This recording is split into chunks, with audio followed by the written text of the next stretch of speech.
ప్రభు అయిన యేసుక్రీస్తు పేరిట అందరికీ శుభములు. క్రీస్తు ప్రేమ జల్లులు అను వాక్య ధ్యాన గడియకు స్వాగతం. సామాన్య కాలంలో 18వ ఆదివారం. వారందరూ సంతృప్తిగా భుజించిరి. మత్తయి సువార్త 14వ అధ్యాయం 20వ వచనం. సోదరులారా, మనం ఎప్పుడు సంతృప్తిగా భోజనం చేస్తాం? భోజనం నోటికి రుచిగా ఉంటే చాలా మనం సంతృప్తిగా భోజనం చేస్తామా? భోజనం నోటికి రుచిగా ఉంటే చాలదండి. మనసు ప్రశాంతంగా ఉండాలి, ఒంట్లో ఆరోగ్యంగా ఉండాలి. అప్పుడే సంతృప్తిగా భోజనం చేయగలం. భోజనం ఆరోగ్యంగా ఉందనుకుందాం, భోజనం సరిగ్గా చేయలేము. అలాగే భోజనం నోరూరించేటట్లు ఉన్న మనసులో శాంతి లేకపోతే తృప్తిగా భోజనం చేయలేము. కానీ సోదరులారా, చూడండి, ఆ రోజు గలిలయ సరస్సు నిర్జన ప్రదేశంలో స్త్రీలు పిల్లలు కాక 5,000 మంది పురుషులు కడుపు నిండా భుజించారట. సంతృప్తిగా భుజించారు. కారణం, అక్కడ యేసుస్వామి ఉన్నారు. ఆయనే స్వయంగా వాళ్ళకు భోజనం పెట్టారు. దాని అర్థం ఏంటి? యేసుస్వామి మనతో ఉంటే, ఆయనే మనకు భోజనం పెడితే మనం తృప్తిగా కడుపు నిండా భోజనం చేయగలం. ఎంత చక్కటి సన్నివేశం! ఒకసారి దానిని ఊహించండి. అంటే సోదరులారా, దేవుడు మాత్రమే మనకు సంతృప్తికరమైన భోజనం పెట్టగలరు. అందుకే వాక్యం సెలవిస్తుంది, దప్పిక కొనిన వారెల్లరూ నీటి చెంతకు రండు, ధనము లేని వారును వచ్చి ధాన్యము కొని ఆరగింపుడు. అంతేకాదు, ఇంకా ప్రభు అంటున్నారు, ఆకలి తీర్పజాలని రొట్టె మీద మీ ధనమును వెచ్చింపనేలా, మీకు తృప్తి కలిగింపని దానిపై మీ వేతనమును ఖర్చు చేయనేలా. మీరు నా మాట వినుడు, మీకు మంచి భోజనము లభించును, మీరు శ్రేష్టమైన అన్నమును భుజింతురు. దేవుడు తన ప్రజలను విందుకు ఆహ్వానిస్తున్నారండి. యెషయా గ్రంథం 55వ అధ్యాయం 1-2 వచనాలు. అమ్మ ఉన్న ఇంట్లో ఆకలి ఉండదురా అని ఒక తల్లి తన కొడుకుతో అంటుంది. ఎంత గొప్ప మాట! అది అక్షర సత్యం. అమ్మ కడుపు చూస్తుంది అని కదా సామెత. అందుకేనండి, స్త్రీ తన పసికందును మరిచిపోవునా, తన ప్రేమను పుట్టిన బిడ్డ మీద జాలి చూపుకుండునా, ఆమె తన శిశువును మరిచిన నేను మాత్రం నిన్ను మరువను అంటూ దేవుడు తన ప్రేమను ఒక తల్లి ప్రేమతో పోల్చుకున్నారు. యెషయా గ్రంథం 49వ అధ్యాయం 15వ వచనం. అయితే సోదరులారా, తల్లి ప్రేమను మించిన దేవుని ప్రేమ మనకు సంతృప్తికరమైన భోజనం పెడుతుంది, మన కడుపు నింపుతుంది. ఆ ప్రేమనే యేసు స్వామిలో మనం చూస్తూ ఉన్నాం. ఆ నిర్జన ప్రదేశంలో వేలాది మందికి కడుపు నిండుగా భోజనం పెట్టిన యేసు స్వామి ప్రేమను మనం చూస్తున్నాం. ఆ సందర్భం చూడండి, కొంత సమయాన్ని ఏకాంతంగా గడపాలని ప్రభు నిర్జన ప్రదేశానికి వెళ్ళారట. కానీ ఆయన్ని వెతుక్కుంటూ జనులు అక్కడికి వెళ్ళేటప్పటికి వాళ్ళను చూచిన ప్రభు వాళ్ళ మీద జాలిపడి వారిలోనే వ్యాధిగ్రస్తులను స్వస్థపరిచారు. దైవరాజ్య సంగతులు అనేకం వాళ్ళకు బోధించారట. ఇంతలో చీకటి పడింది. ఇక ఆ చీకటి పడే సమయంలో శిష్యులు ప్రభు దగ్గరకు వచ్చి ఆ ప్రజలను పంపివేస్తే వాళ్ళు పల్లిపట్లకు వెళ్ళి వారికి కావలసిన ఆహార పదార్థాలు కొని భుజిస్తారు అని ప్రభుతో చెప్పారు. కానీ తనను వెతుక్కుంటూ వచ్చిన ఆ ప్రజలను ఆకలితో ప్రభు పంపివేయగలరా అండి? వాళ్ళను ఆకలితో పంపివేయటం ఇష్టం లేని ప్రభు శిష్యులతో అంటూ ఉన్నారు, వీరిని పంపివేయవలసిన అవసరం లేదు, మీరే వీరికి భోజన సదుపాయములు చేయుడు అని. మత్తయి సువార్త 14వ అధ్యాయం 16వ వచనం. ప్రభు మాటలో ఎంత ఆప్యాయత, ఎంత అనురాగం, ఎంత ఆదరణ ఉందో చూసారా? మన ఇంటికి వచ్చిన వాళ్ళని భోజనం పెట్టకుండా ఎప్పుడైనా మనం తిరిగి పంపించేస్తామా? అలాగే తను వెతుక్కుంటూ అంత దూరం వచ్చిన ఆ ప్రజలను ప్రభు ఖాళీ కడుపుతో పంపగలరండి? అందున ఆయన కరుణామయుడు. అందుకే ఆకలితో ఉన్న ఆ జనులకు భోజనం పెట్టి పంపాలని ప్రభు తన శిష్యులతో అన్నారు. సోదరులారా, మనిషి శరీరము, మనస్సు, ఆత్మల సంగమం. అలాగే మనిషిని సంతృప్తిపరిచే భోజనాలు కూడా 3 రకాలు. శారీరక పోషణనిచ్చే భోజనం, నైతిక పోషణనిచ్చే భోజనం, ఆత్మీయ పోషణనిచ్చే భోజనం. శారీరక పోషణనిచ్చే భోజనం అన్నము, రొట్టె లాంటివి. ఇవి దేహానికి బలాన్ని, ఆరోగ్యాన్ని ఇస్తాయి. నైతిక పోషణ ఇచ్చే భోజనం ప్రేమ, శాంతి, సత్యసంధత, ధర్మనిరతి లాంటివి. ఇవి మనలో సచ్చీలన్నీ నింపుతాయి. ఆత్మీయ పోషణ ఇచ్చే భోజనం ఉందండి, అదే దివ్య ప్రసాదం, ప్రభు భోజనం, దేవుని వాక్యం, ప్రార్థన. ఇవి మన ఆత్మలను బలపరుస్తాయి, మనలో దేవునిలో పెంచుతాయి. సోదరులారు, ఈరోజు ప్రభువు భౌతిక ఆకలిని తీర్చే ఆహారాన్ని ఆ ప్రజలకు పెట్టడం మనం చూస్తూ ఉన్నాం. 5 రొట్టెలు 2 చేపలతో 5,000 మంది ఆకలిని తీర్చడం. అయితే ప్రభు కేవలం ఆ ప్రజల భౌతికమైన ఆకలిని మాత్రమే తీర్చడం కాదండి, అది వాళ్ళ కడుపు మంటను చల్లార్చే రొట్టె మాత్రమే కాదు, వాళ్ళ ఆత్మీయ ఆకలి తీర్చే పరలోక రొట్టె కూడా. అక్కడ జరిగిన అద్భుతమైన విషయం ఏంటంటే, ఆ భౌతిక ఆహారంతో ఆ ప్రజలను పోషించడం ద్వారా ప్రభు వాళ్లను దేవుని వైపు త్రిప్పాలని, వాళ్ళను దేవుని రాజ్యంలో నడిపించాలని ఆశించారు. వాళ్ళని ఆత్మీయంగా పోషించడానికి ఆ భౌతిక ఆహారాన్ని ప్రభు ఒక సాధనంగా ఉపయోగించుకోవాలని చూచారు. సోదరులారా, ప్రభు ఇచ్చిన ఆ భౌతిక ఆహారం వాళ్ళ ఆత్మలను, మనస్సులను, బుద్ధిని, స్వభావాన్ని దైవరాజ్య లక్షణాలతో నింపాయి. ఇక ఆ రోజు జరిగిన ఆ సంఘటనలోనికి మనం ఒకసారి వెళదాం, దాని నేపథ్యాన్ని చూద్దాం. బప్తిస్మ యోహాను శిరశ్ఛేదనం కావించబడి మరణించాడన్న వార్త శిష్యులు ప్రభువుకు వినిపించారు. ఆ వార్త విన్న ప్రభు మనసు వికలమైందండి. ఆ వార్తను ప్రభు తట్టుకోలేకపోయారు. కాబట్టి ఏకాంతంగా కొంత సమయం గడపాలని ఆయన ఒంటరిగా నిర్జన ప్రదేశానికి బయలుదేరారట. సోదరులారా, ఇక్కడ మనకు ప్రభులోని సున్నితమైన మనస్సు కనబడుతుందండి. ఆయన లోతైన పరలోక మర్మాలను బోధించినప్పుడు, ఒక ఆజ్ఞ ఇచ్చి దయ్యాలను పారద్రోలినప్పుడు, గద్దించి తుఫాన్ను సద్దమణిచినప్పుడు, ఎటువంటి మొండి వ్యాధిని ఆయన అవలీలుగా బాగు చేసినప్పుడు, చివరికి చనిపోయిన వారిని కూడా బ్రతికించినప్పుడు ఆయనలో ఓ మహోన్నత గంభీర మూర్తి మనకు దర్శనమిస్తాడు. ఆయనలో గుండె నిబ్రం, దేనికి ఎవరికి భయపడని ఆయన తత్వం, అన్నింటినీ సమకూర్చగల శక్తి, సామర్థ్యం చూస్తే ఆయనలో మహాధైర్యవంతుడు, మహాశక్తిమంతుడు మనకు కనిపిస్తాడు. కానీ ఈరోజు ఆయనలో అందుకు భిన్నమైన వ్యక్తిని మనం చూస్తాం. విషాదం చోటు చేసుకున్నప్పుడు మనందరిలా చలించిపోయే తత్వాన్ని ప్రభువులో మనం చూస్తాం. లాజరు సమాధి దగ్గర ఆయన కన్నీరు పెట్టడం మనం చూడలేదా అండి? అలాగే బప్తిస్మ యోహాను మరణం పట్ల ఆయన కదిలిపోయాడు, చలించిపోయాడు. మన బలహీనతలను గురించి సానుభూతి చూపలేని వ్యక్తి కాడు మన ప్రధాన యాజకుడని అపోస్తలుడు రాశాడు. హెబ్రీలకు రాసిన లేఖ 4:15 మన బలహీనతల్లో మనకు శక్తినివ్వడానికి, మన బాధల్లో, శ్రమల్లో భాగం పంచుకోవడానికి మన ప్రభు ఎప్పుడు మనతో ఉంటారండి, మనకు తోడుగా ఉంటారు. ఇది మనం గుర్తుంచుకోవాలి. మనం ఏడ్చినప్పుడు మనతో ఏడుస్తారు మన ప్రభు. మనం నవ్వినప్పుడు మనతో నవ్వుతారు. మనం ఏదైనా ఘనకార్యం సాధించినప్పుడు మనతో కలిసి సంబరం చేసుకుంటారు.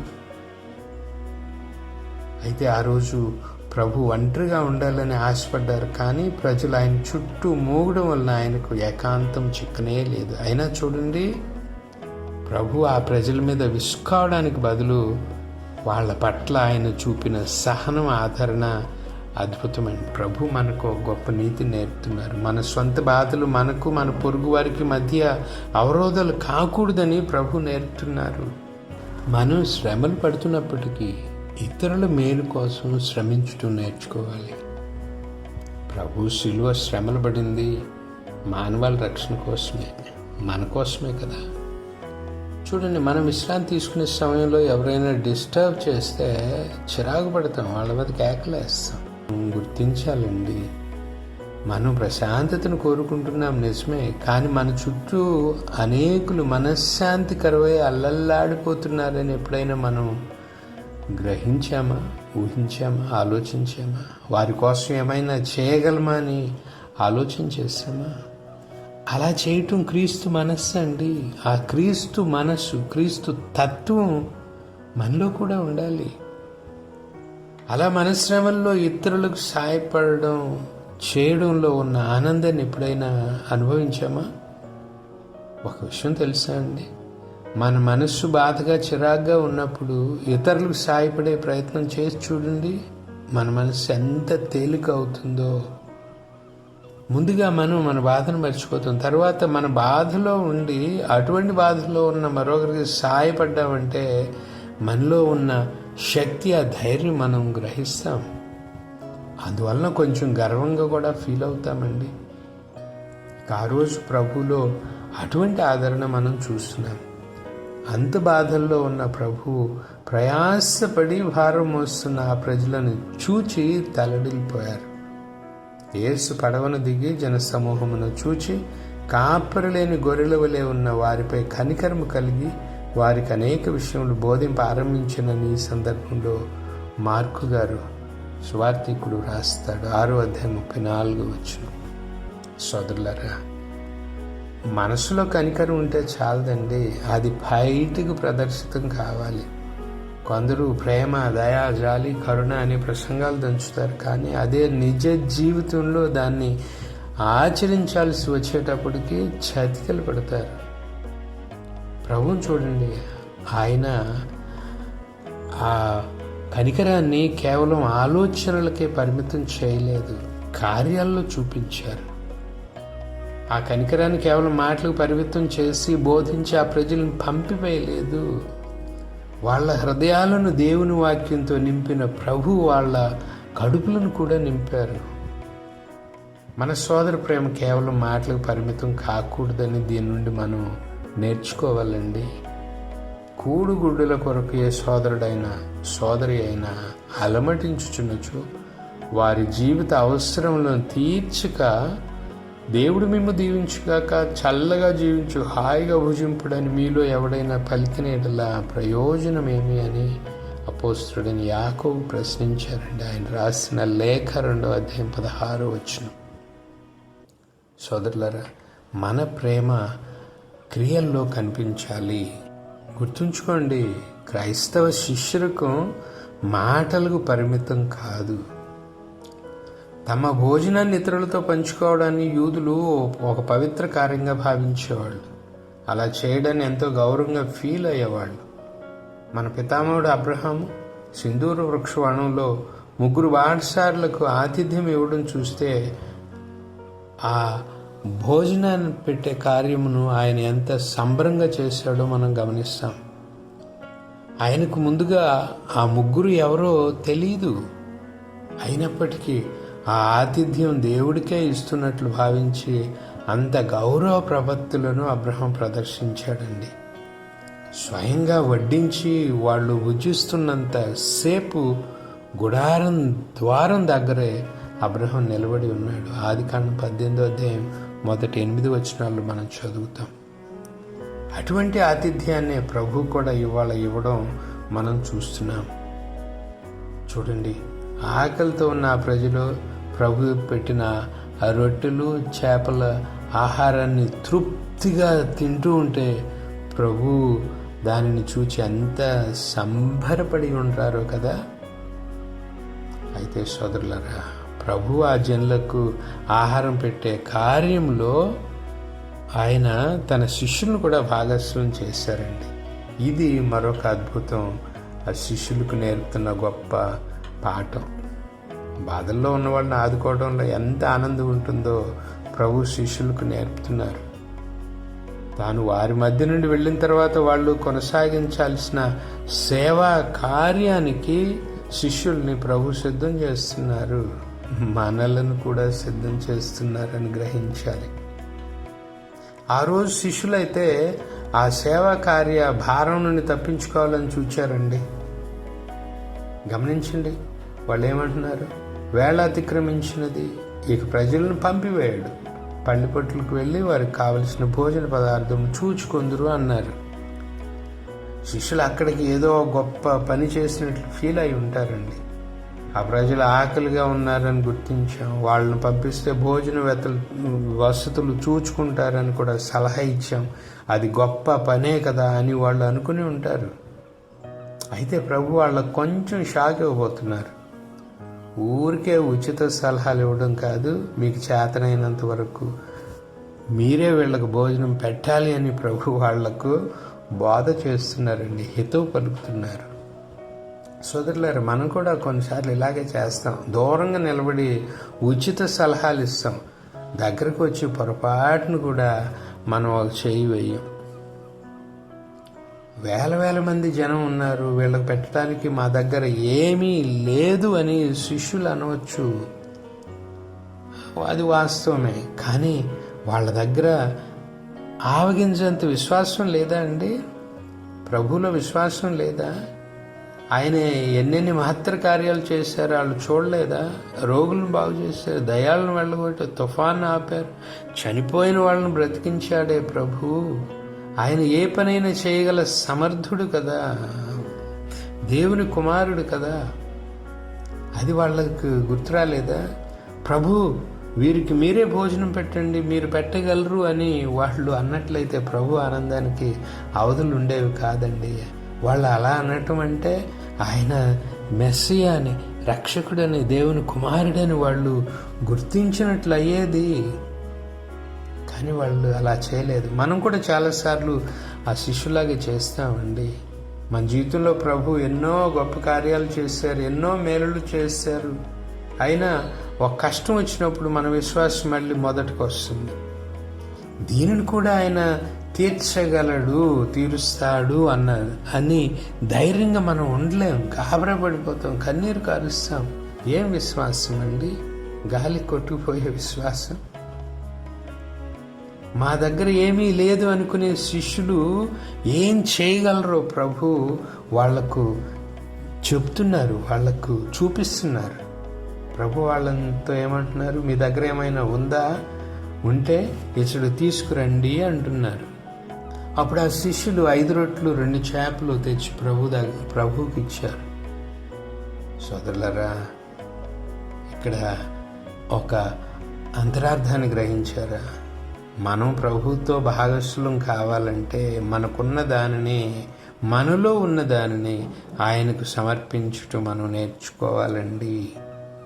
అది కొంచెమే కావచ్చు, అయినా ప్రభువుకు మనం సమర్పిస్తే ఆయన దానిని పవిత్రపరుస్తారు, 100 వృద్ధి చేస్తారు. 5 రొట్టెలు 2 చేపలే, కానీ 5,000 మందికి మించిన స్త్రీ, పురుషులు, పిల్లలు భుజించడానికి సమృద్ధి ఆహారం అయింది అది. ఇక ప్రభువు శిష్యులతో ఆ కార్యాన్ని చేపిస్తున్నారు. ప్రజలను పచ్చి మీద కూర్చోబెట్టండి అని ఆయన శిష్యులకు పనిని అప్పగించారు. సోదరులారా, గమనించండి, ఇదెంతో మార్మికమైనటువంటి మాట. క్రైస్తవులు ఈ లోకంలో క్రమం తేవలసిన వాళ్ళు అని ప్రభువు వాళ్లకు నేర్పుతున్నారు. అస్తవ్యస్తంగా ఉన్న ఈ లోకాన్ని క్రైస్తవులు, క్రీస్తు శిష్యుడు సరిదిద్దాలి. మరి మనలోనే ఆ క్రమం లేకపోతే దాని లోకానికి ఏం నేర్పించగలమండి? మన సంఘాల్లో మనమే కొట్లాడుకుంటూ ఉంటుంటే లోకానికి మనం క్రమాన్ని ఎలా నేర్పించగలం? క్రమశిక్షణ ఎలా నేర్పించగలం? మన జీవితాలను పరిశీలించుకోవాలి. అప్పుడు ప్రభువు తన శిష్యులుగా అక్కడ ఉన్న జనానికి ఒక గొప్ప విషయాన్ని నేర్పిస్తున్నారండి. ఆయన 5 రొట్టెలను 2 చేపలను తీసుకుని తండ్రికి స్తోత్రాలు చెప్పి వాటిని ఆశీర్వదించారు. సోదరులారా, ప్రతి భోజనానికి ముందు మనం ఏం చేయాలో ప్రభు నేర్పిస్తున్నారు. మనకు ఆహారం ఇచ్చినందుకు దేవునికి స్తోత్రాలు చెప్పాలి. ఆ ఆహారాన్ని భుజిస్తూ ఉండగా దానిని మన పోషణకు, మన శరీరానికి, మనస్సుకు, ఆత్మకు బలాన్ని ఇచ్చే ఔషధంగా చేయమని ప్రభువుని అడగాలి. దేవుడు ఇవ్వనిదే మనకేది దక్కదండి, ఇది గుర్తించాలి. ఆ దేవుడు ఆశీర్వదించింది మన ఆకలి తీరదు. అనేకలు తింటారు కానీ ఆకలి తీరదే, అది వాళ్ళ ఒంటికి పట్టదు. కొందరు అనారోగ్యం పాలవుతారు కూడా, కడుపు నిండా తిన్న తర్వాత రోగాలు వస్తాయి వాళ్ళకి. కానీ దేవుడు మనం తినే ఆహారాన్ని ఆశీర్వదిస్తే అది దివ్య ఔషధం అవుతుంది, మనకు ఏ లోటు ఉండదు. ఇక తర్వాత ఏం చేశారు ప్రభు? ఆశీర్వదించిన రొట్టెలను చేపలను జనానికి పంచడానికి శిష్యులకే ఇచ్చారు. అంటే జనములకు, ప్రజలకు వాళ్ళ ఆకలిని, వాళ్ళ హృదయ వేదనను తీర్చే పనిని శిష్యులకు అప్పచెప్తున్నారు. ప్రజల ఆకలిని తీర్చడంలో ఎంత ఆనందం, గౌరవం ఉందో తన శిష్యులు గ్రహించాలని ప్రభు యొక్క ఉద్దేశం అండి. ఆ శిష్యులు ఇవాళ నువ్వు నేనే, మనమే ఆ శిష్యులు ఆ రోజు చేసిన పనిని ఇవాళ చేయాలి. అయితే కేవలం భౌతికమైన ఆహారం తీర్చడమే కాదు మనం చేయాల్సింది, మన చుట్టూ ఉన్న వాళ్ళ ఆత్మీయ ఆకలిని కూడా తీర్చాలి. సోదరులారా, ఇవాళ లోకంలో అనేకులు తమ ఆత్మీయ ఆకలిని తీర్చే వారి కోసం ఎదురు చూస్తూ ఈ లోకమనే పచ్చికలో కూర్చొని ఉన్నారండి. మనం వాళ్లకు పంచాల్సింది రొట్టెను కాదు, పరలోకం నుండి వచ్చిన దేవుని వాక్కును పంచాలి. అందుకే ప్రభు ఏమన్నారు? మానవుడు కేవలము రొట్టె వలననే జీవింపడు, కానీ దేవుని నోటి నుండి వచ్చు ప్రతి మాట వలన జీవించును. మత్తయి సువార్త 4:4 ఆ పరలోకం నుండి వచ్చే ఆ ఆహారాన్ని మన చుట్టూ ఉన్న అనేకులకు పంచాలి. వాళ్ళ హృదయాలు ఆకలితో ఉన్నాయి, క్షుద్బాధలో ఉన్నాయి. వాటిని తీర్చడానికి దేవుని వాక్ అనే ఆ ఆహారాన్ని మనం అందించాలి. చివరిగా ఏం చేయమన్నారు ప్రభు? మిగిలిన ముక్కల్ని ప్రభు తన శిష్యులతోనే పోగు చేయించారండి. దేవుడిచ్చే ప్రతిదీ పవిత్రము, దీవెనకరమైనది, దానిని మనం చిన్న చూపు చూడకూడదు అని ప్రభు నేర్పిస్తున్నారు. సోదరులారా గమనించండి, ముఖ్యంగా ఆహారాన్ని వృధా చేయకూడదండి. అన్నం పరబ్రహ్మ స్వరూపం అని మన పెద్దలు అంటారు. రోజు ప్రపంచవ్యాప్తంగా 25,000 మంది ఆకలితో మరణిస్తున్నారట అండి. ఇక వృధా అవుతున్న ఆహారం ఎంతో తెలుసా? ఒక్క అమెరికాలోనే సుమారు 1,00,000 టన్నుల ఆహారం వృధా అవుతుందట. అంటే ఆకలితో మరణిస్తున్న వాళ్లకు 4 రెట్లు సరిపడా ఆహారం ప్రతిరోజు వృధా అవుతుంది. వృధా అవుతున్న ఆహారం ఎక్కడుంటే 25,000 మంది ప్రపంచవ్యాప్తంగా రోజు మరణిస్తున్నారు. మన ఇళ్లలో ఎంత వృధా చేస్తున్నాం, ఎంత దుబారా ఖర్చు చేస్తున్నాం. దానిలో కొంత మనం ఆకలితో ఉన్న ఒక్క పేదవానికి ఇస్తే ఎంత బాగుంటుంది. సోదరులారా గమనించండి, గుర్తి ఆచరించడానికి ప్రయత్నించండి. చివరిగా ప్రభు చేసిన కార్యంలో ఒక దివ్యమైన అంశాన్ని, సందేశాన్ని మనం మర్చిపోకూడదు. ప్రభు ఆ ప్రజలకు రొట్టెను చేపలను పెట్టి సరిపుచ్చకుండా తన శరీర రక్తాలనే ఈ లోకాన ఆహారంగా ఇచ్చారండి. కడరా భోజన సమయంలో తన శిష్యులకు ప్రభు నేర్పిన ఆఖరి పాఠం అదే. కడరా భోజన సమయంలో ప్రభు శిష్యులకు నేర్పిన ఆ ఆఖరి పాఠమే నేడు శ్రీ సభ ప్రధానమైన కార్యంగా విలసిల్లుతూ ఉంది. దివ్య పూజా బలి రూపంలో, ప్రభు బల్ల భోజనం రూపంలో లోకం జీవించడానికి ప్రభు ఇచ్చిన తన శరీర రక్తాల దివ్య ఆహారము ఈ భోజనం. దీన్ని గురించే దావీదు ఎంతో అద్భుతంగా వర్ణిస్తూ అంటాడండి, నా శత్రువులు చూచుచుండగా నీవు నాకు విందు చేయుదువు, పరిమళ తైలముతో నాకు అభ్యంగము చేయుదువు, నా పానపాత్రము అంచుల వరకు నిండి పొరలుచున్నది. 23వ కీర్తన 5వ వచనం. సోదరులారా, ఈ రొట్టెల అద్భుతాన్ని గురించి వ్యాఖ్యానిస్తూ భక్త అగుస్టీన్ గారు అంటారు, క్రీస్తే ఆహారంగా మారి తనను ఆరగించే వారి కోసం వెతుకుతున్నారు అని. ఎంత అద్భుతమైన మాటలు. దావీదేమో క్రీస్తు ఇచ్చే ఆహార విందును గురించి 23వ కీర్తనలో చెప్తుంటే, అగస్టిన్ గారు ఆయనే ఆహారంగా మారి తనను ఎవరు ఆరగిస్తారని ఎదురు చూస్తున్నారు ఆ క్రీస్తు స్వామి అంటూ అద్భుతంగా అంటారు. పరలోకం నుండి దిగి వచ్చిన జీవము గల రొట్టె అయిన క్రీస్తు ఆకలి కొనిన ఆత్మలను పోషించడానికి వెతుకుతున్నారు. సోదరులారా, ఆ ఆత్మీయ ఆహారాన్ని ఆరగించడానికి మనం తాపత్రయపడుతున్నామా, తపన పడుతున్నామా, ఆయత్తపడి వెళుతూ ఉన్నామా, దివ్య పూజ బలులో పాల్గొంటున్నామా? సోదరులారా, ఈరోజు ప్రభు మనలను ఆహ్వానిస్తున్నారు. శ్రేష్టమైన ఆహారాన్ని భుజించడానికి రండి అని ఆహ్వానిస్తున్నారు. ఆ ఆహారాన్ని మనం ఆరగించడమే కాకుండా ఆహారాన్ని పంచే కార్యంలో కూడా మనం భాగస్థులం అవుతాం. ఆ పరలోక ఆహారాన్ని వాక్య రూపంలోనూ ప్రభు భోజన రూపంలోనూ ప్రజలకు అందిస్తాం. చిన్న ప్రార్థన చేసుకుందాం. తలలు వంచండి. ప్రియమైన ప్రభు, మీ వాక్యమును ధ్యానం చేయడానికి ఈరోజు మీరు మాకు ఇచ్చిన ఈ సమయానికే మీకు స్తోత్రాలు. ప్రభు, ఆకలి కొని ఉన్న ఆ జనుల శారీరక భౌతిక ఆకలిని తీర్చడమే కాక పరలోక రాజ్య సందేశాన్ని అందించి వారి ఆత్మీయ ఆకలిని తీర్చారు. చివరికి మీ దివ్య శరీర రక్తాలనే పరలోక ఆహారంగా మార్చి మా ఆత్మీయ ఆకలిని తీర్చే భోజనంగా మాకిచ్చారు. మీకు వేలాది వందనాలు ప్రభు. మా చుట్టూ అనేక మంది భౌతికమైన ఆకలితోనూ ఆత్మీయమైన ఆకలితోనూ అలమటిస్తున్నారు.